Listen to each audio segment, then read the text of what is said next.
Lucas capítulo 13, versículo 10. Diz assim: certo sábado, Jesus estava ensinando numa das sinagogas, e ali estava uma mulher que tinha um espírito que a mantinha doente havia 18 anos.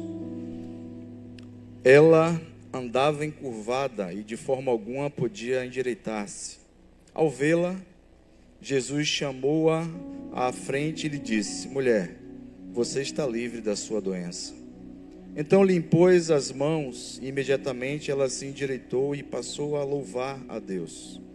Indignado porque Jesus havia curado no sábado, o dirigente da sinagoga disse ao povo: há 6 dias em que se deve trabalhar. Venham para ser curados nestes dias e não no sábado. O Senhor lhe respondeu: hipócritas, cada um de vocês não desamarra no sábado o seu boi ou jumento no estábulo e o leva dali para dar-lhe água? Então, esta mulher, uma filha de Abraão, a quem Satanás mantinha presa por 18 longos anos, não deveria no dia de sábado ser liberta daquilo que aprendia? Tendo dito isso, todos os seus oponentes ficaram envergonhados, mas o povo se alegrava com todas as maravilhas que ele estava fazendo. Aleluia. Pai, no nome de Jesus, queremos mais uma vez, Senhor, ouvir a Tua voz. Que não seja a voz do homem, mas a Tua voz, Senhor. Na verdade, aqui a voz é do homem, mas a palavra é do Senhor. Fale conosco, nos edifica, Senhor, nesta noite, para a glória do Teu nome. Nos esclarece, Senhor. Tira-nos do lugar da ignorância espiritual nessa noite, Pai.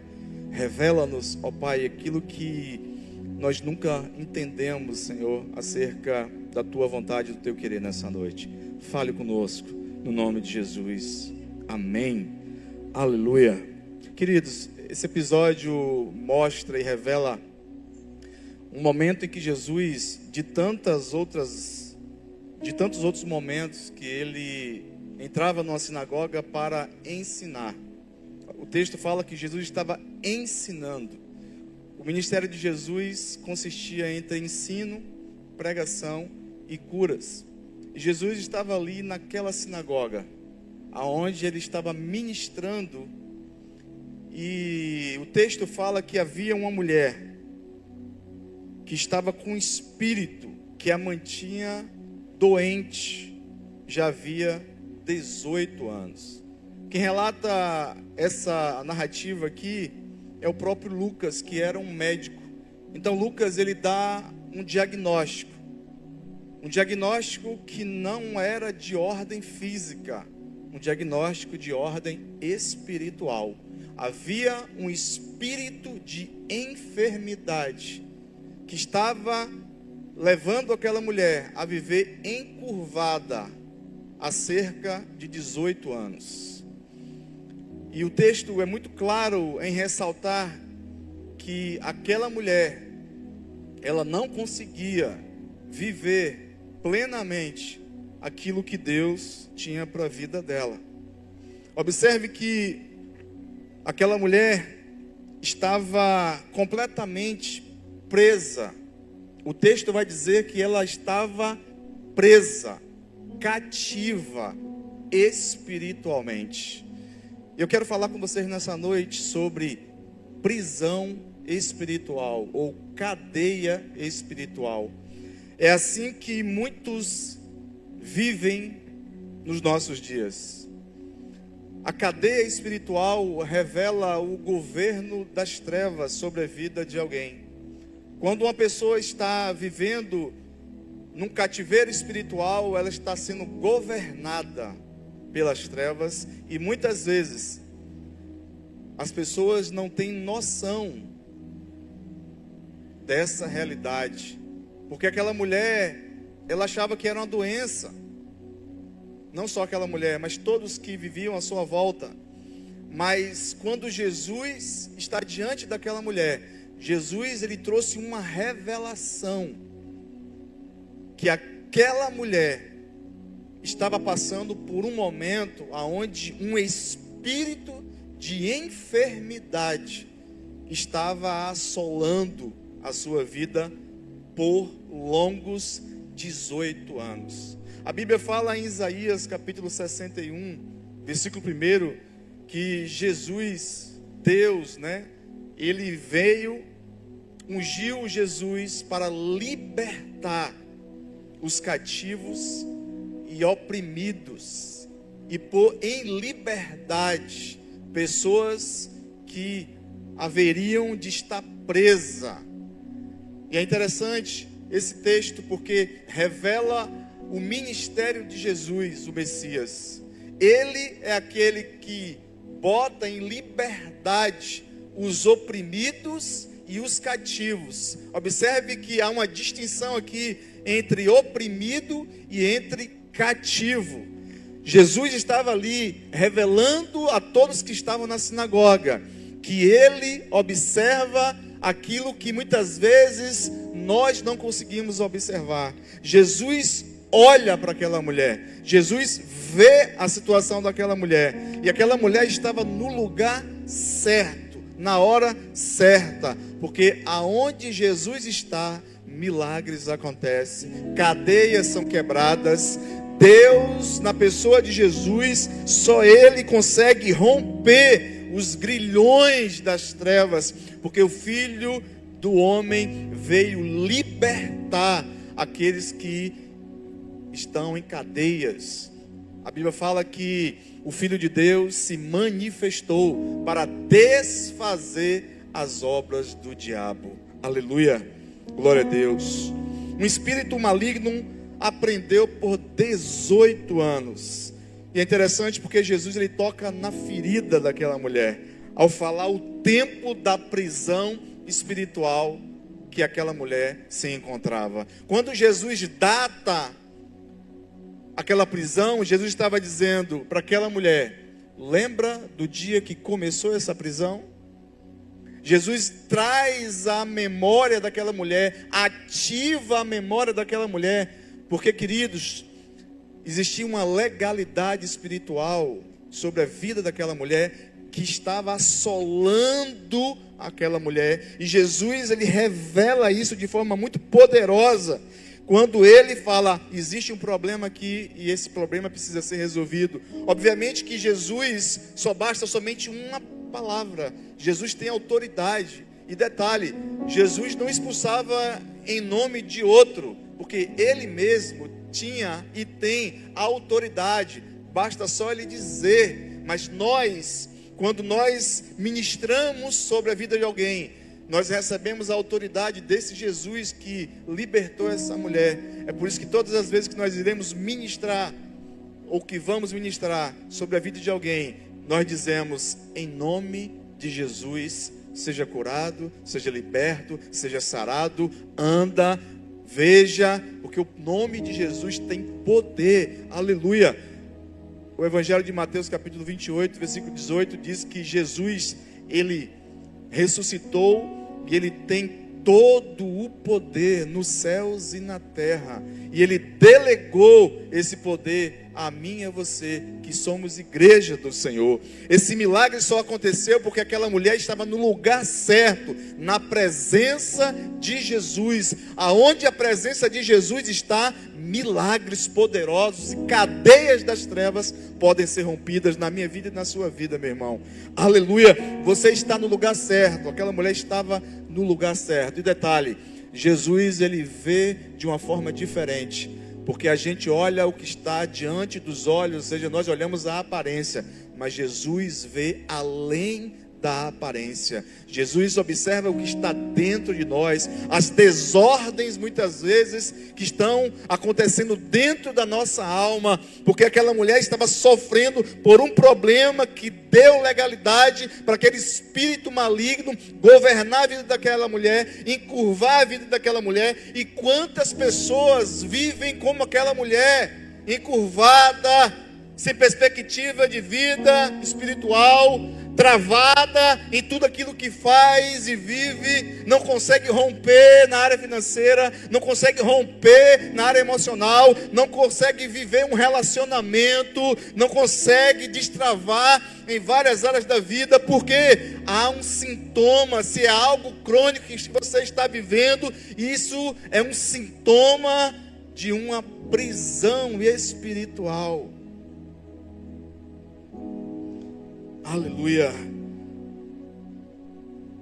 E detalhe, às vezes para resolver o nosso presente, a gente precisa voltar ao passado. Porque tem muitas coisas que nós fazemos no passado que não foram resolvidos ou resolvidas, que é necessário que a gente volte ao passado para resolver algumas situações. E o motivo, queridos, que abre ilegalidade na nossa vida, existem vários motivos. Entre eles a falta de perdão. Porque quando não há perdão, você abre a porta do seu coração e da sua alma para abrigar a mágoa, para abrigar o ressentimento, para abrigar o ódio, para abrigar tudo que há de ruim e aquilo que muitas vezes os espíritos malignos acabam se alimentando. A alma se alimenta de pensamentos. A memória reside em pensamentos. E a alma, ela se alimenta de pensamentos.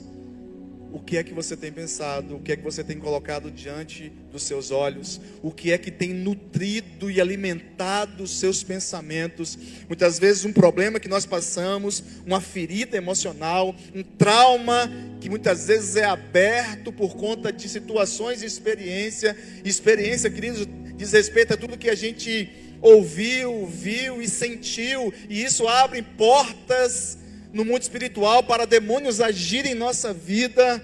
Eu conheço casos de pessoas que foram abusadas e por conta dessa terrível experiência gerou uma mágoa, gerou um ressentimento, gerou uma falta de perdão, que acabou dando legalidade a espíritos malignos agirem na vida dessa pessoa, e essa pessoa vive presa.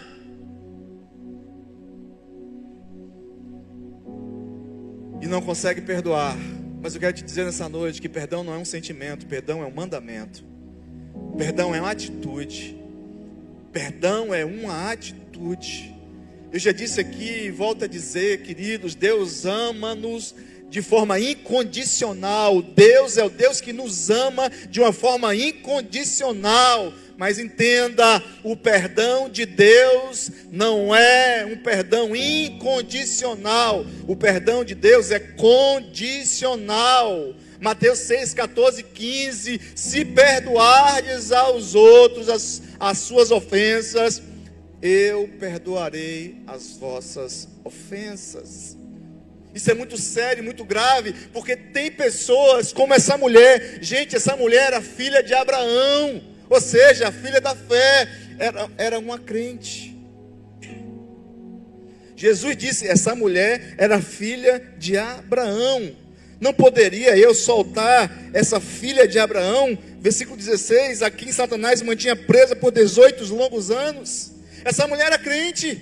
E quantos crentes vivem presos porque não liberam perdão, porque leva culpa, carrega amarguras por conta de eventos de injustiça. Toda amargura diz respeito ao outro, e toda culpa diz respeito à pessoa.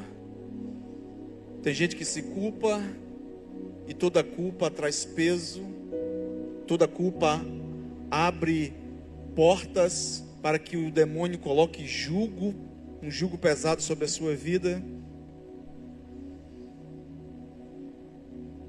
Você permite Jesus te curar nessa noite? Você permite o Senhor abrir a porta do seu coração e colocar o dedo na sua ferida, como Ele fez com aquela mulher samaritana, quando Ele inicia um diálogo, e aonde Jesus disse, olha, quando ela pede a água que Jesus estava oferecendo a ela, Jesus começa a conversa com aquela mulher pedindo água.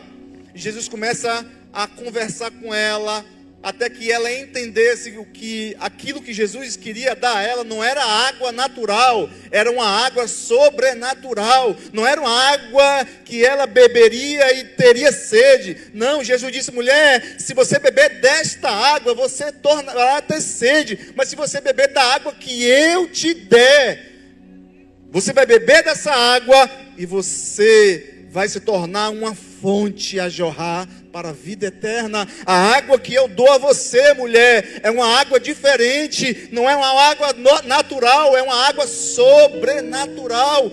Desfruta daquilo que eu quero te dar, mulher. E aquela mulher se interessa pela água da vida, pela água que Jesus queria dar. Mas Jesus disse: espera aí, mulher, antes de você querer a água que eu quero te dar, chama teu marido. Chama o teu marido, mulher. E ela falou: não tenho marido. Jesus disse: disseste bem, porque já tivesse 5 maridos, e o que agora tendes não é teu marido. Jesus coloca o dedo na ferida dela. Aleluia. Para você ser curado, queridos, para nós sermos curados das nossas feridas, é preciso resolver a ferida. É preciso voltar no passado. É preciso olhar para trás, sim, nesse aspecto, sim, para poder resolver esse problema. Porque enquanto não for resolvido esse problema, os demônios vão tripudiar. Os demônios vão fazer a festa em nossas vidas, em nossas casas.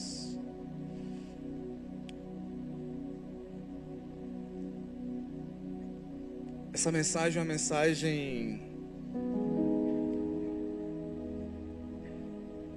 que vai gerar reflexão sobre a sua vida. E no meu ponto de vista, a melhor mensagem é aquela que nos faz refletir. É aquela que nos leva a olhar para dentro de nós. Porque não existe avivamento sem mudança de comportamento e de atitude. Avivamento não é um fogo que acende e se apaga. Avivamento é um fogo que continua aceso dentro de nós. Avivamento não é um fogo de palha que acende e apaga. Avivamento é arrependimento. Esdras, quando o povo volta a Jerusalém, Esdras pega o livro da lei que estava desaparecido, sumido. O povo não tinha mais noção de Deus.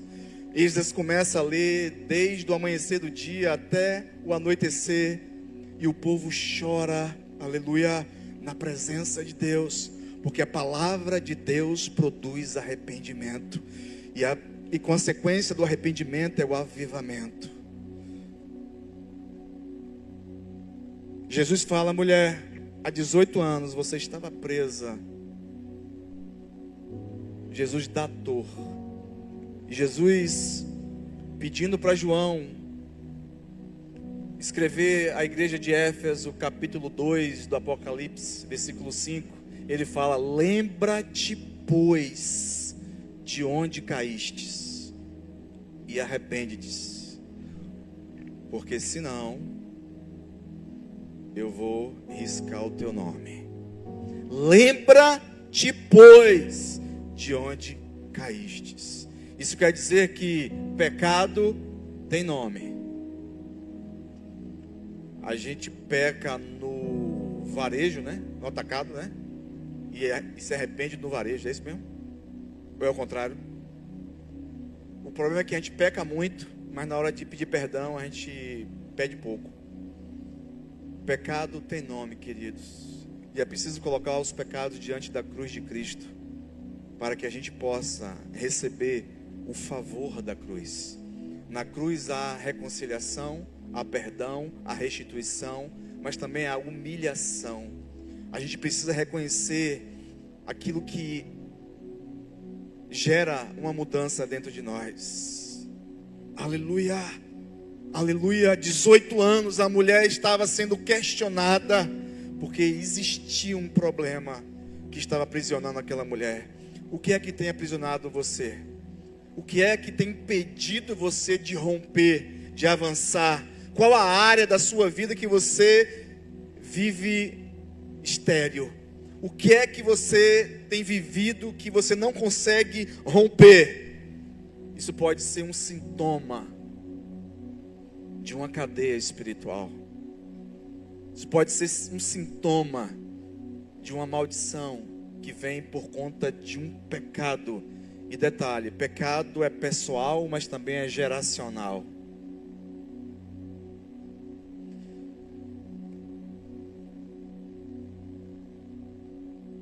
É preciso fazermos uma reflexão acerca do que a gente precisa resolver. Quando eu aceitei Jesus, eu fui nas pessoas que eu ofendi, que eu briguei, que eu desrespeitei. Eu era jovem, mas eu fui a elas, uma por uma, e pedi perdão a elas. Talvez você não esteja vivendo o melhor de Deus, porque tem pecados ocultos que você precisa confessar. Tem situações que você não resolveu, que é preciso resolver, para que você possa se livrar desse cativeiro espiritual. E isso é uma verdade implícita aqui no texto. Aquela mulher estava encurvada, não tinha perspectiva de vida. Então, havia uma legalidade. Legalidade, queridos, entenda, o mundo espiritual, ele é constituído por leis. Existe o reino da luz e existe o reino das trevas. Ambos trabalham com leis. E toda vez que a gente descumpre ou quebra uma lei de Deus, existe uma penalidade. Se você pegar o seu carro e você invadir um sinal de trânsito, você vai ser penalizado. Se você passa numa via que é 60 por hora e você passa 70, você vai ser penalizado. A lei de Deus também da mesma forma. Quando você quebra ou transgride uma lei, há uma penalização. E a penalização no mundo espiritual é acesso, infelizmente, dos demônios sobre a nossa vida. Isso chama-se legalidade. O mundo espiritual trabalha exatamente como o mundo físico. Observe que quando a gente vê nas notícias de jornais, quando alguém, por exemplo, mata alguém, a polícia vai ao encontro dessa pessoa para poder prendê-la, porque ela quebrou um princípio estabelecido na lei. Por isso, os policiais têm legalidade para poder prender essa pessoa e levar ao delegado, e o delegado levar ao juiz. E o mundo espiritual funciona da mesma forma. Quando nós quebramos uma lei espiritual, os policiais chegam. Quem são os policiais? Os demônios. Eles têm legalidade, porque se tem uma coisa que os demônios fazem, o papel, e faz muito bem, é de acusar as nossas vidas. Apocalipse capítulo 12, versículo 10 fala que de dia e de noite eles nos acusam. Dia e noite os demônios estão nos acusando diante de Deus. Então, queridos, para resolver uma situação em que uma pessoa está presa, cativa espiritualmente, só Jesus para poder desprender e libertar. E Jesus está aqui nessa noite para poder tirar você dessa cadeia espiritual. Jesus está aqui nessa noite para poder romper os grilhões. Jesus está aqui nessa noite para fazer como fez com aquela mulher que havia um espírito de enfermidade, estava andando encurvada, mas Jesus, Ele tem palavras que abrem as cadeias do inferno. Agora, queridos, você precisa contribuir, colaborar para que o reino de Deus possa fazer com que ele se manifeste dentro de você. Aleluia. Legalidade pessoal, falta de perdão, mágoa, ressentimento, ódio, culpa, amargura, pecado oculto não confessado. Tudo aquilo que está em trevas, observe o que eu vou dizer, tudo aquilo que está em trevas abre margem para os demônios agirem em nossa vida. Tudo aquilo que não é confessado diante da luz abre espaço para os demônios agirem em nossa vida. Todo pecado que não é confessado, que é escondido, abre portas para os demônios agirem em nossa vida. Quem quer uma vida vitoriosa aqui? Quem quer viver o novo de Deus aqui? Então faça aquilo que a palavra de Deus te orienta. Viver em vitória é viver em obediência. Não existe vitória sem obediência.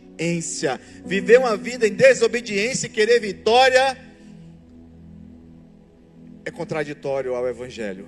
Se você quer viver em vitória, então resolva os seus problemas. Então confesse os seus pecados. Então comece a resolver os problemas que você deixou lá debaixo do tapete, lá no passado. Resolva os seus problemas, porque Deus quer resolver a sua vida. Mas primeiro se posiciona, seja homem, seja mulher, e fale: eu errei, Senhor, eu falhei, Senhor, eu estou aqui para viver o novo do Senhor, eu quero abandonar o meu pecado, eu quero viver uma vida nova em Cristo Jesus.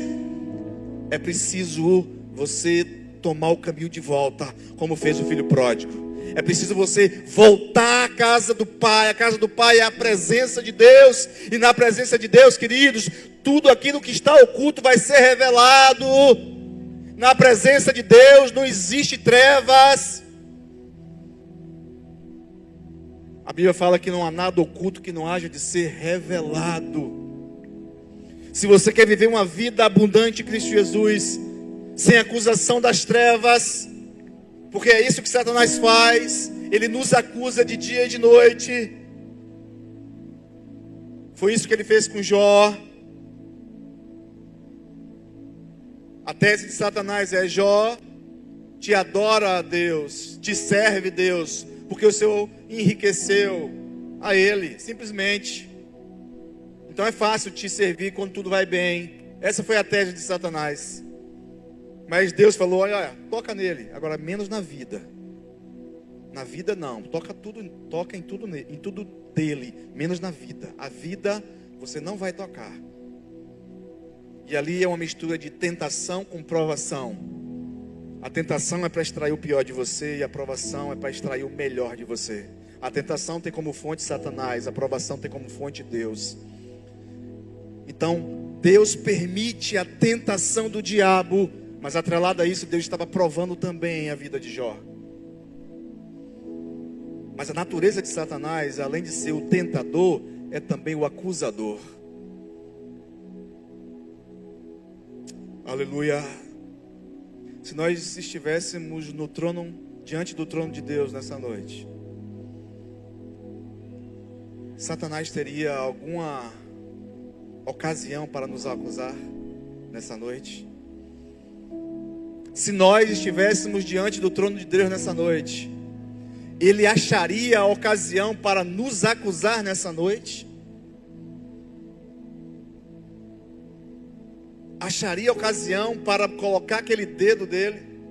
Embora ele seja espiritual, mas é uma linguagem humana para você entender o que é que eu estou dizendo. O que é que Satanás ele poderia nos acusar nessa noite, se nós estivéssemos diante de Deus? Resolve o teu problema, meu irmão, minha irmã. Coloca isso diante de Deus. Se for preciso, volta.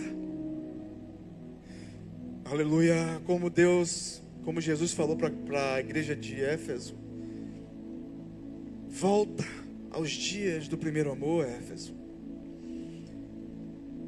Lembra de onde caístes. Arrepende-te. Volta. Lembra-te. Arrepende-te. Volta. Lembra-te. Arrepende-te. Volta. Éfeso era uma igreja que trabalhava para Jesus. Éfeso era uma igreja que o próprio Jesus dá testemunho, elogia. Éfeso, você trabalha bem, você se esforça bem, você é perseverante, mas eu tenho um porém contra ti, que você deixastes o teu primeiro amor. Aleluia. Quem ama a Deus aqui? A Bíblia fala, Jesus dizendo: quem me ama, guarda os meus mandamentos. Amor sem obediência é só balela. Amor sem obediência é inconsistente. É como uma casa que foi construída na areia, vai ruir. No tempo, vai ruir. O tempo vai determinar. Então, queridos, essa palavra é para nós nessa noite, como igreja do Senhor, neste lugar. Essa palavra é para mim e para você. Lembra-te de onde caístes.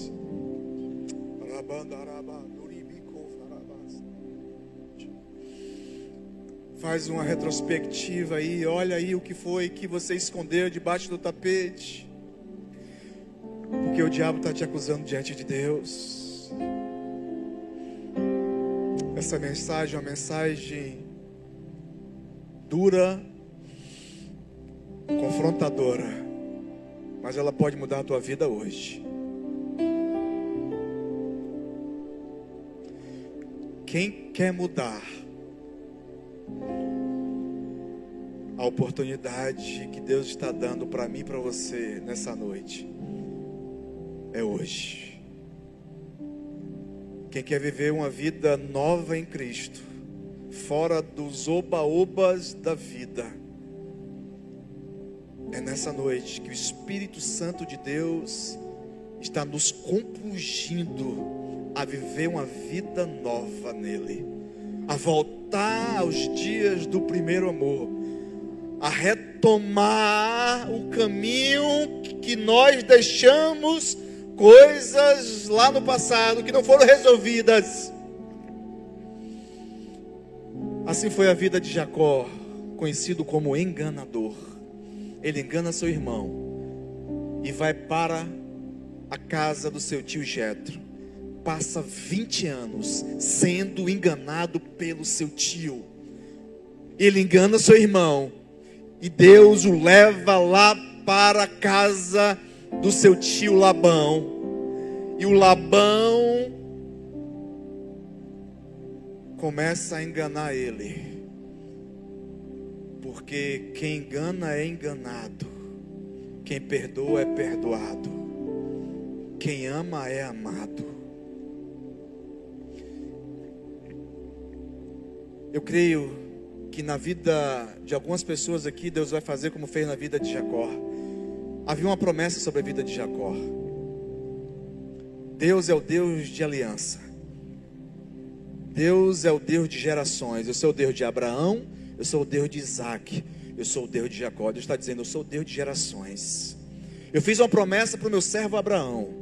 Não é o teu pecado, Jacó, que vai atrapalhar a minha promessa sobre a vida, sobre a sua descendência, a descendência do meu servo Abraão. Eu vou te consertar, eu vou te aprumar, Jacó. E eu vou marcar na minha agenda o tempo que eu vou trazer um concerto contigo. E Deus o leva no Val de Jaboque, Betel, aonde ele tem um encontro pessoal com Deus. E é interessante porque Deus toca na ferida. Qual é o teu nome? Jacó. Enganador, usurpador. Não será mais o teu nome Jacó, mas Israel, príncipe de Deus. Deus vai mudar o nome de pessoas aqui nessa noite. Enganador, mentiroso. Aguenta aí, viu? Aguenta aí. Adúltero, promíscuo, idólatra, mentiroso. Mas se você pegar essa mensagem para você nessa noite, Deus vai mudar a sua vida hoje. Porque Deus confronta para trazer para perto. Qual o teu nome? Jacó. Não será mais o teu nome Jacó, porque lutastes com Deus. Eu só saio daqui quando você me abençoares. Foi isso que Jacó disse ao anjo. Mas todo encontro com Deus gera marcas. Deus marcou a vida de Jacó. O anjo tocou na juntura da sua coxa e ele saiu mancando, porque todo encontro com Deus vai gerar cicatrizes. Cicatriz é o sinal que a sua ferida foi curada. Cicatriz é o sinal, é o símbolo, é a certeza que a sua ferida foi curada. E se você está com a ferida aberta, o doutor Jesus está aqui nessa noite para poder colocar o remédio. Se você está com a ferida aberta, se arrepende. Volta e se arrependa. Porque o Senhor, Ele quer consertar. E Ele é tão bondoso que Ele está dizendo para mim e para você: conta comigo para poder consertar isso aí. Conta comigo para resolver esse problema, essa bobagem que você fez. Porque na minha cruz há perdão, na minha cruz há reconciliação, na minha cruz há restituição, na minha cruz, aleluia, a novidade de vida. Na minha cruz você recebe a minha bênção. Aleluia, glória a Deus. Glória a Deus. O cativeiro só será arrancado, Senhor, queridos, das nossas vidas, quando houver arrependimento genuíno. Quando a gente resolver o nosso passado e colocar diante de Jesus, na cruz dele, os nossos problemas, as nossas dores. Existem pecados que são pessoais, como eu disse, mas também existem pecados que são geracionais. Neemias, no capítulo 1, versículo 4 ao 6, ele confessa os pecados dos seus pais, porque a cidade de Jerusalém estava sitiada, e ele fala: olha, os nossos pais pecaram, os nossos pais pecaram, por isso nós estamos vivendo o que nós estamos vivendo. E ele começa a pedir perdão pelos pecados dos pais. Capítulo 9 ele fala a mesma coisa. Daniel capítulo 9 também fala a mesma coisa, porque Daniel estava na Babilônia, foi levado cativo, juntamente com o seu povo. E Daniel se levanta em uma oração intercessória e pede perdão pelos pecados dos seus pais. Isso aqui, querido, se trata de herança espiritual. Às vezes uma herança espiritual respinga nos filhos. Como explicar uma criança que fica possessa, uma criança de 6 anos? Que pecado uma criança de 6 anos tem? Pecado moral, eu estou dizendo, não pecado de nascimento, né? Ou seja, todos nós já nascemos no pecado, né? Temos 2 sementes, da corrupção e da desintegração. É por isso que a gente precisa estar em Cristo para ser perdoado desse pecado que Adão e Eva permitiram. Como uma criança de 6 anos pode estar infestada de demônios? Como explicar isso? Se não pela lei da herança. Os pais se envolveram muitas vezes no ocultismo. Aí você vê uma geração no ocultismo. Ocultismo é você desfrutar do sobrenatural sem Deus. Todo sobrenatural sem Deus é ocultista. Todo sobrenatural sem Deus tem demônio agindo. Eu quero abrir um parênteses aqui. Tem crente, pastor Joelson, que bota lá: eu sou, filha do Deus Altíssimo, o filho do Deus Altíssimo, e tem lá o olho grego. Vala-me Deus, vai entender, né? Tem lá, né? O signo Gêmeos. Tu não entendeu nada do evangelho, Binho e Binha. Não entendeu nada. Tem que passar pelo discipulado de novo. Tem que passar pelo discipulado de novo. Isso é ocultismo. Isso é ocultismo. Ah, mas eu não sei, eu não sabia. Mas o demônio não está nem aí. Se tu sabia, se tu não sabia, ele está sapateando na tua vida. Povo de Deus, lê a Bíblia. Lê a Bíblia. Está escrito. Jesus venceu Satanás na Bíblia. Está escrito. Tu quer vitória sem Bíblia? Tu quer viver o sobrenatural de Deus sem Bíblia? Tu quer andar no sobrenatural sem Bíblia? Pedro andou sobre o quê? Pedro andou sobre aonde? Sobre o quê? As águas? Não. Como assim, rapaz? Não. Pedro andou sobre a palavra de Jesus. Vem. As águas foi a consequência. Pedro andou no sobrenatural por causa de uma palavra de Jesus. Vem. E Jesus está dizendo nessa noite: vem me conhecer. Vem me conhecer. Para você viver o sobrenatural. Vem me conhecer para a tua vida mudar, para o teu caráter mudar. Vem me conhecer para você entender a sua identidade. Vem me conhecer para você desfrutar de um avivamento que começa não por fora, mas por dentro. Vem me conhecer para a sua vida ser transformada, para você parar de viver na imoralidade, para você parar de achar que está enganando Deus. Hoje é noite, queridos, de arrependimento. Desculpa porque eu não estou pregando aquilo que você gostaria. Desculpa, mas eu estou pregando aquilo que Deus pediu que eu pregasse. Fique em pé, por favor. Aleluia. Aleluia, Jesus. Aleluia.